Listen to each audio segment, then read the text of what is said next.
अखन एलो हन हम गाछी में और हम अपन दोस्त धीरज के साथ से एलो हन। तो चलू हम अहाँ सबके दिखा रहल छी अपन गाछी।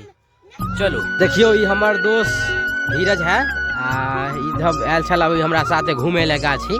तो ये हमर आम के गाछी है बुझलिए। अखन तो नहीं मज्जर सब अखन तो नहीं पटेलिए हन, लेकिन पापा कहलखिन कि आप कुछ दिन में गाछी के पटेबे। तो यहाँ देख रहल छियै बहुत दूर में फैलल गाछी है। और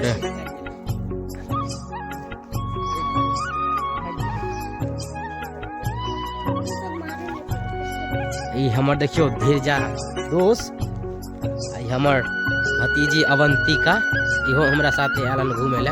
हम बुझियो जत्ता जत्ता जाय छी ना घूमे ले ई सब हमरा साथे एबेटा करत। और देख सके छी दूर दूर तक जहाँ तक नजर जाए है ई सब हमरे अंदर में छे गाछी। तो हम सब लेने छी अहाँ भगवान एबे चाह लेते तो बढ़िया आम के गाछी अगर आम फड़े है गाछी में बुझियो एबर हम एकटा कैमरा लाइए टा लेबै। देख रहल छी यहाँ दूर दूर तक नजर जा रहा है पूरा बुझियो आमे के गाछी यहाँ के नजर आयत, आमे के पेड़ नजर आयत, आमे के गाछ नजर आयत। अब बहुत दूर में बुझियो फैलल छे।